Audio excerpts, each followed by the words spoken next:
पहाड़ों से घिरा हुआ एक छोटा सा गांव था। उसी गांव में चंदन नाम का गरीब किसान अपनी पत्नी निर्मला के साथ रहता था।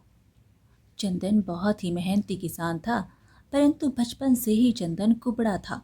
उसकी पीठ पर एक कुबड़ था। चंदन अपनी पत्नी निर्मला से बहुत प्यार करता था, लेकिन दूसरी तरफ चंदन की पत्नी निर्मला उसके बिल्कुल विपरीत थी। वो चंदन को हमेशा खरी खोटी सुनाती। एक दिन की बात है, बेचारा चंदन अपने खेत से घर लौटा तो निर्मला घर के बाहर ही बैठी हुई थी। चंदन ने जैसे ही निर्मला को देखा तो बड़े प्यार से बोला, भाग्यवान, आज सुबह से खेत पर काम करते करते मैं बहुत थक चुका हूँ। गला बहुत सूख गया है, ज़रा तुम मुझे एक गिलास पानी ला दो। बस फिर क्या था, निर्मला बरस पड़ी। घर में कदम रखते ही काम बताना शुरू कर दिया है। तुम्हें दिखाई नहीं देता, मैं भी सुबह से उठकर सारा दिन काम करते करते ही गुजरता है, और ऊपर से तुम्हें पानी लाकर भी हाथ में दो। तुमने क्या मुझे इस घर की नौकरानी समझ के रखा है? चंदन बोला, अरे भाग्यवान, मैंने तुमसे केवल एक गिलास पानी ही तो मांगा था। तुम उसमें भी मुझे इतनी बातें क्यों सुनाने लगी? निर्मला बोली, अच्छा, मैं तुम्हें बातें सुना रही हूँ। तुम कहना क्या चाहते हो? मैं सारा दिन घर में आराम करती हूँ। अरे भाग्यवान, मैंने ऐसा थोड़ी ना कहा। ये तुम कहाँ की बात कहाँ लेकर जा रही हो? निर्मला ने कहा, मेरा तो भाग्य ही फूट गया तुमसे शादी करने के बाद। पता नहीं मेरे माता पिता ने तुम में ऐसा क्या देखा जो मेरी शादी तुम जैसे कुबड़े से करवा दी, जो मुझे आज तक किसी भी चीज़ का सुख नहीं दे पाया है। सारा दिन नौकरानियों की तरह इस घर में काम करो और ऊपर से दो बातें भी सुनो। अरे अरे भाग्यवान, तुम्हें पता भी है तुम ये क्या कह रही हो? मैं तुमसे कितना प्रेम करता हूँ और तुम मुझसे किस तरह बात कर रही हो? ऐसा कौन सा सुख है जो मैंने तुम्हें नहीं दिया? तुम मुझसे जो कहती हो मैं वही तुम्हें ला कर देता हूँ। और तुमने क्या कहा कि मेरी शादी तुम जैसे कुबड़ से कैसे हो गई? भाग्यवान, यह बात कहकर तुमने मेरा दिल आज बहुत दुखाया है। निर्मला बोली, क्या कहा? तुमने ऐसा कौन सा सुख है जो तुमने मुझे नहीं दिया है? आज तक तुमने मुझे एक भी सोने के गहने ला कर दिए। आज तक गांव की सब औरतों के पास सोने के हार हैं, केवल मैं ही एक ऐसी हूँ जिसके पास कुछ नहीं है, केवल दो खोटे आभूषण के अलावा। भाग्यवान, तुम अच्छी तरह से जानती हो कि हमारे पास केवल एक छोटा सा ज़मीन का टुकड़ा है जिस पर हम खेती करके अपना पेट पालते हैं। तो फिर मैं तुम्हें सोने के आभूषण कहाँ से ला कर दूँ? जब कुछ खरीद कर ला कर देने की औकात ही नहीं थी, तो फिर तुमने मुझसे शादी क्यों की? तुमने मेरे जीवन को क्यों बर्बाद किया? भाग्यवान, तुमसे तो बात करना ही बेकार है। फिर इतना बोलकर वो अपने खेतों की ओर निकल पड़ता है। निर्मला की कड़वी बातों से चंदन बहुत दुखी होता है। मैं भाग्यवान से कितना प्यार करता हूँ, लेकिन उसे तो मेरे प्यार की कोई कदर ही नहीं है। और आज भाग्यवान ने यह कहकर मुझे बड़ा ही दुखी कर दिया कि मुझ जैसे कुबड़ से शादी करने के बाद उसका भाग्य ही टूट गया। मुझे तो लगता है भाग्यवान आज बड़े ही गुस्से में होगी, जिस कारण उसने मुझे इतना बुरा भला कहा है, क्योंकि भाग्यवान मुझसे प्यार तो बहुत करती है। थोड़ी देर बाद चंदन अपने घर की तरफ वापस चल पड़ा, और जैसे चंदन घर के दरवाजे तक पहुंचा तभी उसे अंदर से किसी गैर मर्द की आवाज़ सुनाई दी। अरे सुनती हो निर्मला, ज़रा देखो तो मैं तुम्हारे लिए क्या लेकर आया हूँ। निर्मला खुश होते हुए बोली, अरे इसमें तो सोने की अंगूठी है ना। तुम कितने अच्छे हो, तुम मेरे लिए कुछ ना कुछ उपहार तो लेकर ही आते हो। मैंने तुम्हें जो कल वो हार के बारे में बताया था ना, वो तुम मुझे कब ला कर दोगे? दूंगा दूंगा, ज़रूर दूंगा। अरे मैं तुम्हें सोने का हार तब दूंगा जब तुम्हारा वो कुबड़ा पति हमारे जीवन से निकल जाएगा। उस कुबड़े को तो हमसे दूर करना मेरे लिए बहुत आसान है। तुम्हें पता है, आज तो मैंने उस कुबड़े को खूब खरी खोटी सुनाई है। और तुम्हें पता है वो कुबड़ा मुझसे क्या कहता है कि भाग्यवान, मैं तुमसे बहुत प्यार करता हूँ। मैंने तुम्हें कौन सा सुख नहीं दिया है। मुझसे तो वो अंधों की तरह प्यार करता है। ये सभी बातें चंदन बाहर खड़े होकर सुन रहा होता है। अंदर से फिर और आवाज़ें आती हैं। अच्छा, ये तुमने बहुत बढ़िया किया। अब निर्मला, तुम कुछ सोचो जिससे तुम्हारा वो कुबड़ा पति यहाँ से चला जाए। चंदन ये सारी बातें सुनकर दंग रह गया। उसे अपने कानों पर विश्वास हो नहीं रहा था। चंदन खुद से कहता है, भाग्यवान ने मुझे धोखा दिया। ये तो मैंने अपने सपने में भी नहीं सोचा था कि ये भाग्यवान मेरे साथ इतना बड़ा छल करेगी। आगे और सुनता हूँ क्या बातें हो रही हैं। अंदर से फिर आवाज़ आती है, ठीक है, वो कुबड़े का तो मैं कुछ करती हूँ, लेकिन अभी तुम यहाँ से जाओ। उस कुबड़े का खेत से घर आने का समय हो रहा है। फिर निर्मला का आशिक रमेश वहाँ से चला जाता है।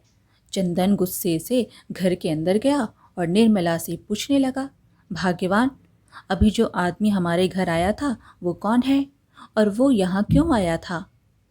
निर्मला थोड़ा घबरा गई और कहने लगी, कौन युवक? यहाँ तो कोई नहीं आया। तुम किस आदमी की बात कर रहे हो? चंदन बोला, अभी यहाँ जो पीले रंग की धोती पहन कर आया था, मैं उस आदमी की बात कर रहा हूँ। निर्मला बोली, अच्छा अच्छा, तुम उस आदमी की बात कर रहे हो। वो क्या है ना, वो यहाँ केवल किसी का पता पूछने के लिए आया था। चंदन बोला, भाग्यवान, अब बहाने बनाने की कोई ज़रूरत नहीं है। मैंने बाहर खड़े होकर तुम दोनों की सारी बातें सुन ली है। और फिर चंदन ने वो सारी बातें बोली जो निर्मला और उसके प्रेमी ने आपस में बातें करी थी।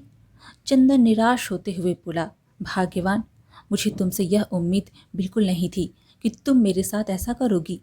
तुम मुझे धोखा दोगी। भाग्यवान, मैंने तुमसे अंधों की तरह प्रेम किया और मैंने तुम पर कितना विश्वास किया, फिर तुमने मेरे विश्वास और मेरे प्रेम का यह परिणाम दिया। अब तुम मेरी नज़रों से दूर हो जाओ। निर्मला बोली, तुम यहाँ से चले जाओ। मैं यहाँ से कहीं नहीं जाऊँगी। यहाँ से अगर कोई जाएगा तो तुम। चंदन बोला, ये बात तुम भूल रही हो, यह घर मेरा है। निर्मला बोली, तुम भी एक बात भूल रहे हो। तुमने खुद ही यह घर और खेत मेरे नाम किया था और अब तुम यहाँ से निकलो। भाग्यवान, यह तुम बिल्कुल अच्छा नहीं कर रही हो। तुम्हें इसका दंड एक दिन भुगतना होगा। निर्मला ने चिल्लाकर कहा, तुमने सुना नहीं, यहाँ से निकलो और आज के बाद यहाँ लौट कर दोबारा मत आना। फिर इसी प्रकार निर्मला चंदन को उसी के घर से निकाल देती है। चंदन दुखी होकर वहाँ से चला जाता है और नदी किनारे बैठकर सोचने लगता है, मैंने अपने सपने में भी कभी नहीं सोचा था कि भाग्यवान मेरे साथ ऐसा करेगी। उसने मुझे इतना बड़ा धोखा दिया है, मेरे प्यार का मजाक बनाया है। उसने मेरे साथ इतना बड़ा छल किया, उसे इसकी कीमत अवश्य चुकानी होगी। चंदन इतना कह रहा होता है कि तभी अचानक से उसका पैर फिसलकर नदी में गिर जाता है। अरे कोई बचाओ, बचाओ, कोई मेरी मदद करो। फिर चंदन बहते हुए आगे की ओर बह जाता है। वही नदी दूसरे गांव में भी थी। उसी गांव में एक साधु महाराज रहते थे। वे साधु महाराज सुबह सुबह उसी नदी में स्नान करने आए कि तभी उनकी नज़र वहां पड़े घायल अवस्था में चंदन पर पड़ी। अरे अरे, यह कौन है? ये युवक यहाँ कैसे आया? ज़रूर यह युवक इस नदी में बहकर यहाँ आया है, किंतु इस युवक की हालत तो बड़ी गंभीर लगती है। मुझे इसे अपने कुटिया में ले जाना चाहिए। फिर इतना कहकर साधु महाराज चंदन को अपनी कुटिया में ले जाते हैं। फिर साधु महाराज चंदन के जख्मों पर जड़ी बूटियों का लेप लगा देते हैं और कहते हैं, अब मैंने इसके सिर पर कुछ जड़ी बूटियां लगा दी, कुछ ही देर में इसे होश आ जाएगा। इधर दूसरी तरफ निर्मला अपने प्रेमी रमेश के साथ अपने ही घर में खुशी खुशी सुख शांति से रहने लगी। फिर कुछ समय बाद चंदन को अचानक से होश आता है। अरे, ये मैं कहाँ हूँ? ये किसका घर है और मैं यहाँ कैसे आ पहुँचा? तभी साधु महाराज बोले, अरे बेटा, तुम घबराओ मत, तुम सुरक्षित हो। आज जब मैं सुबह सुबह नदी किनारे स्नान करने जा रहा था तो तुम मुझे नदी किनारे घायल अवस्था में दिखाई दिए। तुम इस नदी में कैसे गिरे? चंदन बोला, साधु महाराज, वो मैं नदी किनारे बैठा था, तभी अचानक से मेरा पैर फिसल गया और मैं नदी में जा गिरा। आपका बहुत बहुत शुक्रिया जो आपने मेरी जान बचाई साधु महाराज।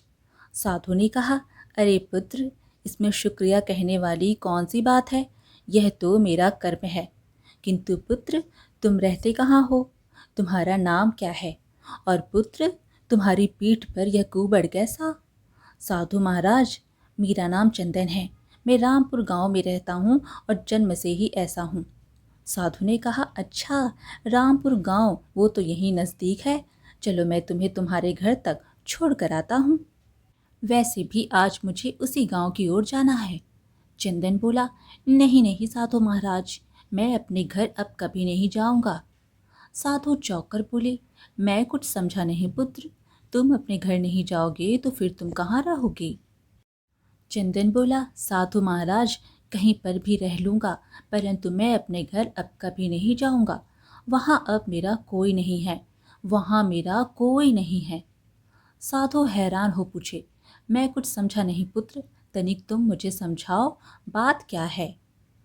चंदन ने कहा, साधु महाराज, मेरी पत्नी ने मेरे साथ छल किया। और फिर चंदन ने सारी बात साधु महाराज को बताई। साधु महाराज ने सारी बात सुनने के बाद कहा, अरे बेटा, तुम्हारी कहानी सुनकर मुझे बहुत दुख हुआ है। तुम्हारी पत्नी ने तुम्हारे साथ बिल्कुल भी अच्छा नहीं किया। देखना, तुम्हारी पत्नी को इसकी सज़ा अवश्य मिलेगी। चंदन बोला, इतना ही नहीं साधु महाराज, उसने मुझे मेरे ही घर से निकाल दिया। साधु ने कहा, कोई बात नहीं पुत्र, आज से तुम मेरे साथ मेरी इसी कुटिया में रहना। चंदन बोला, अरे नहीं नहीं साधु महाराज, मैं किसी पर बोझ नहीं बनना चाहता हूँ। साधु ने कहा, अरे पुत्र, मैंने कब कहा कि तुम मुझ पर बोझ बनोगे। मैं भी इस पूरे घने जंगल में अपनी इस कुटिया में अकेला ही रहता हूँ। अगर तुम यहाँ रहोगे तो मुझे कोई फर्क नहीं पड़ेगा पुत्र। चंदन बोला, ठीक है साधु महाराज। फिर इसी प्रकार चंदन उन्हीं साधु महाराज के साथ उन्हीं की कुटिया में रहने लगा। और फिर ऐसे ही धीरे धीरे समय बीतने लगा। कुछ दिनों बाद निर्मला और उसके प्रेमी में रोज झगड़े शुरू हो गए। निर्मला को अपने प्रेमी रमेश पर शक होने लगा और वो रमेश से कहने लगी, आज फिर तुम वही लड़की के घर की ओर जा रहे हो ना, ये सब करते हुए तुम्हें शर्म नहीं आती। रमेश बोला, हाँ, मुझे शर्म नहीं आती, और तुम अपना मुंह बंद रखो। रोज रोज की तुम्हारी यह बकवास सुनकर मेरा दिमाग खराब होता है। तुम होती कौन हो मुझे बोलने वाली। निर्मला बोली, क्या, तुमने ये क्या कहा, मैं होती कौन हूँ बोलने वाली। आज तुम्हारी बातों के चक्कर में आकर मैंने अपने पति को घर से निकाल दिया और तुम मुझसे यह कह रहे हो कि मैं होती कौन हूँ बोलने वाली। रमेश बोला, मुझे बोलने से पहले ज़रा तुम अपने आप को भी देखो। जो पति तुमसे इतना प्यार करता था, तुम उसकी ही नहीं हुई। तुमने तो उस बेचारे को घर से निकाल दिया। तुम एक स्वार्थी औरत हो, तुम कुछ भी कर सकती हो। निर्मला यह सब सुनकर चौंक कर बोली, क्या कहा तुमने, मैं स्वार्थी औरत हूँ। निकलो, तुम मेरे घर से अभी तुरंत ही निकलो। रमेश बोला, हाँ हाँ जाता हूँ, वैसे अब मुझे यहाँ रुकना भी नहीं है। इतना कहकर रमेश वहाँ से चला जाता है। रमेश के जाते ही निर्मला को अपनी गलती का एहसास होता है। वो बैठकर रोने लगती है और सोचने लगती है, आज मैंने लालच में आकर अपना सुखी परिवार बर्बाद कर दिया है। मुझसे मेरा पति कितना प्यार किया करता था, लेकिन मैं तो उनके प्यार की कोई कीमत ही नहीं जान पाई। मैं हमेशा उन्हें भला बुरा कहती रही। मुझसे बहुत बड़ी गलती हो गई है। मैंने अपने पति को उन्हीं के घर से निकाल दिया है, और वो भी उस आदमी की बातों में आकर। मैं अभी जाकर उन्हें ढूंढती हूँ। फिर निर्मला चंदन को पूरे गांव में ढूंढती है, पर उसे वो कहीं नहीं मिला। फिर थक हार कर निर्मला उसी नदी के किनारे पर आती है और खुद से कहती है, आज मेरे कारण ये क्या हो गया है। मेरे पति मुझसे कितना प्यार करता था और मैंने उनके साथ क्या किया। मैंने पूरे गांव में ढूंढ लिया, लेकिन वो कहीं नहीं मिले। वो कहाँ चले गए। ये क्या हो गया मुझसे, बहुत बड़ी गलती हो गई। इसके जिम्मेदार मैं खुद हूँ। यह सब मेरे कारण ही हुआ है। अब मुझे जीने का कोई अधिकार नहीं है। इतना कहते हुए निर्मला नदी की ओर जा रही होती है। तभी पीछे से आवाज़ आती है, अरे नहीं नहीं बेटी, अपने हाथों से अपने प्राण लेना महापाप है। निर्मला पीछे देखती है और कहती है, तो फिर मैं क्या करूं साधु महाराज, अब मुझे जीने का कोई अधिकार नहीं है। यह वही साधु महाराज थे जिन्होंने चंदन की जान बचाई थी। साधु महाराज ने कहा, अरे बेटी, क्या बात है, मुझे बताओ। निर्मला ने अपनी सारी कहानी उन साधु महाराज को बता दी।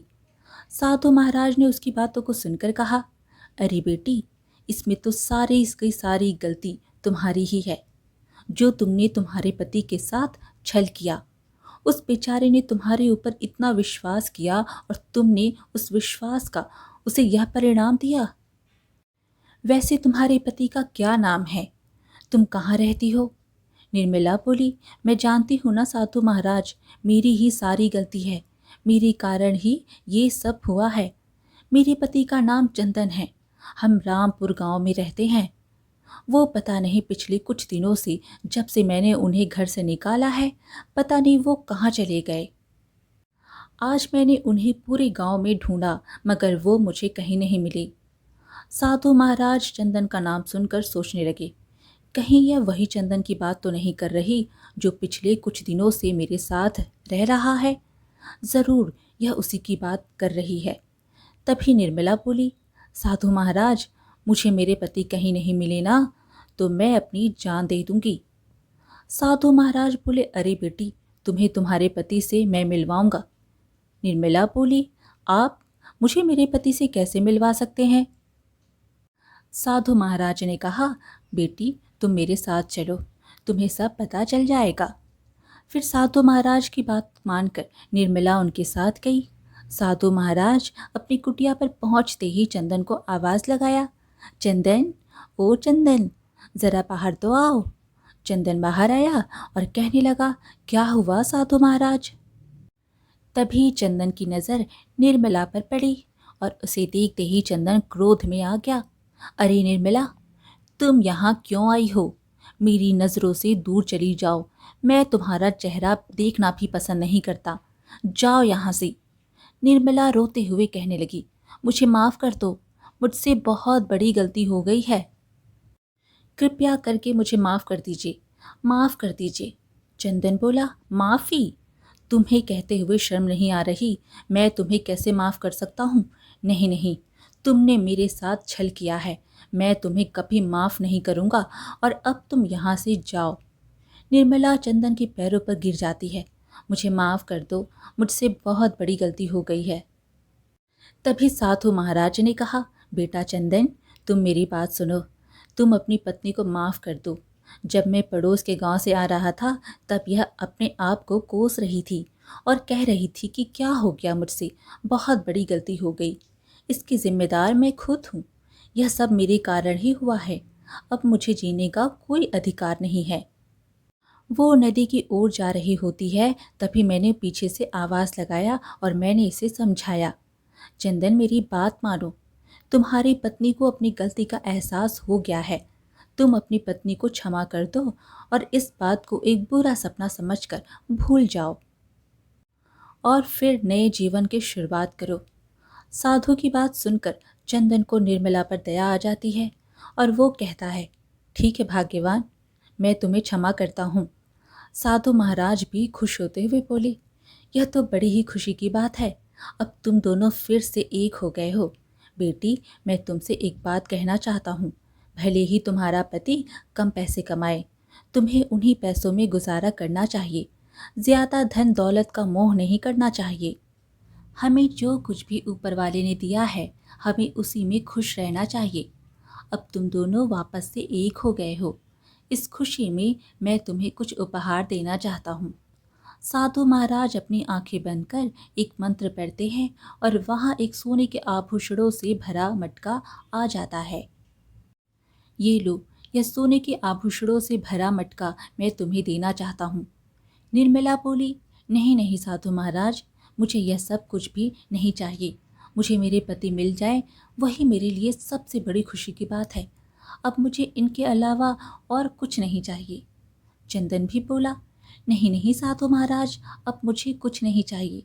मुझे मेरी पत्नी मिल गई, बस मुझे दुनिया की सारी खुशी मिल गई। मेरा जीवन मेरी पत्नी के बगैर अधूरा था। अब मुझे कुछ नहीं चाहिए। साधु महाराज ने कहा, बेटा, जब कोई बड़ा प्रसन्न होकर तुम्हें कुछ भेंट दे रहा हो तो उसे इनकार नहीं करते, खुशी खुशी उनकी भेंट स्वीकार करते हैं। यह तुम्हारी इंसानियत का तोहफा है। तुम एक साफ दिल के इंसान हो। तुम दोनों इस खजाने की मदद से अपना जीवन खुशी खुशी व्यतीत करना। चंदन बोला, आपका बहुत बहुत शुक्रिया साधु महाराज, और अब इस खजाने की मदद से मैं मेरी पत्नी को एक अच्छा जीवन दे पाऊंगा। साधु के बार बार कहने पर वो दोनों सोने के आभूषणों से भरा मटका रखने के लिए राजी हो जाते हैं। तभी निर्मला बोलती है, साधु महाराज, मेरी एक मनोकामना है। साधु ने कहा, हाँ हाँ कहो बेटी, तुम्हारी क्या मनोकामना है? मैं उस मनोकामना को अवश्य पूर्ण करूँगा। निर्मला ने कहा, साधु महाराज, मैं चाहती हूँ कि मेरे पति का कुबड़ ठीक हो जाए। साधु ने कहा, लो बेटी, यह कुछ जड़ी बूटियाँ हैं। तुम इन जड़ी बूटियों को घिसकर अपने पति के कुबड़ पर लगा देना और देखना, कुछ ही दिनों में तुम्हारे पति का कुबड़ बिल्कुल ठीक हो जाएगा। निर्मला ने खुश होते हुए कहा, आपका बहुत बहुत शुक्रिया साधु महाराज। फिर इसी प्रकार निर्मला की अक्ल ठिकाने पर आ जाती है। साधु महाराज की दी गई जड़ी बूटियों के सेवन करने के बाद चंदन का कुबड़ ठीक हो जाता है और फिर वो दोनों हंसी खुशी रहने लगते हैं। आज की कहानी यहीं पर समाप्त हुई। फिर मिलेंगे एक और कहानी के साथ। कहानी पसंद आए तो लाइक शेयर ज़रूर करें और चैनल को सब्सक्राइब करना बिल्कुल ना भूलें। धन्यवाद।